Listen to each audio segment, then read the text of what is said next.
"Here we are," Mom said, turning the car off. In the front seat, Hattie stuck her head out the window, her eyes wide. "Are you serious? This is Granddaddy's house?" Bee demanded. "Oh, no, of course not," Mom said. "Your brother and I are going there now. This house belongs to a wicked witch who eats little girls for dinner. Out you go." "Mom!" the Snolly sisters groaned in unison. Theodore, their baby brother, gave a snort of laughter from his car seat, as if delighted by the idea of a sister-eating witch. Bee poked his tummy teasingly. Dor giggled and waved his tiny fists, which Bee carefully avoided. Dor always seemed to have something unpleasant in his fists. Sometimes a sticky glob of food saved from his last meal. Other times a dead worm or beetle. Once, he'd had an actual frog, still alive and springy, which had leaped into Hattie's hair as soon as he opened his hand. None of the other Snollies could figure out where he'd found it. They hadn't known they had frogs in their dull suburb, which was mostly concrete and shopping malls. "Well, 3 girls are a handful, you know," Mom said with a sigh. "Your granddaddy will miss you. Not too much, of course. Abandoning you to the witch was his idea." "Mom!" All right.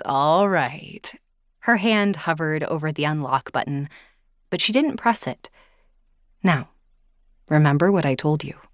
Your grandfather may be a little different, but he's still your grandfather. The illness is in the early stages, and it's slow." The Snolly sisters nodded. Bee didn't know why Mom kept saying that Granddaddy's illness was slow, as if that was supposed to make them feel better. "What are the 3 rules?" Mom said. "Don't argue with Granddaddy if he says something wrong," Hattie said. "Don't be too noisy," Plum said. Mom nodded. "Good luck with that," Bee muttered. Plum was like a 4-foot-tall tornado. Mom looked at her, and Bee sighed. "If Granddaddy gets confused and needs help, come and get you." Mom nodded again. She unlocked the doors, and the Snolly sisters piled out. Literally. Hattie tripped on Mab, their one-eyed black cat, and tumbled onto the ground. Then Plum was so excited for the long drive to be over that she tried to jump past Bee and ended up on top of both sisters. "Girls," Mom said. This was one of Mom's favorite words. Sometimes it simply meant, "Come here." Sometimes it meant, "You're making me laugh so hard, my sides hurt." And other times it meant, "If you keep that up, I'm going to tear out my hair." This time it was a combination of the first and third meanings, Bee thought. "Get off," Bee grumbled, giving Plum a shove. Bee was a whole 2 years older than Plum, but she was short for a 10-year-old, and Plum was tall for an 8-year-old, so they were almost the same size.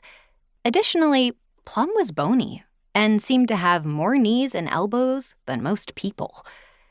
Bee hitched up her green backpack, which she carried with her everywhere she went, and helped Mom unload the car. The house itself wasn't what had astonished her, though it was a pretty house, small and seashell white with lots of windows and a somewhat overgrown garden. It was the where of the house that was the astonishing thing. It sat on the edge of a low bluff overlooking the sea. And, oh, the sea. It stretched out and out, blue and green and black all together, wrinkled with waves. A thick fog hovered offshore, stretching its tendrils out like an octopus, and the wind was cool and salty. Below Granddaddy's house was a perfect beach that went on and on until it faded into the fog. "Mom!" Hattie exclaimed. "Granddaddy has a beach in his backyard? In his backyard!" "What if the waves hit his house?" Plum said. "They don't," Bee said. "You can tell by the driftwood down there. See? That's as high as the tide gets." Plum looked disappointed. Knowing her, she probably liked the idea of being woken up in the night by waves splashing through her window. "Look," Hattie said. "There's an island out there."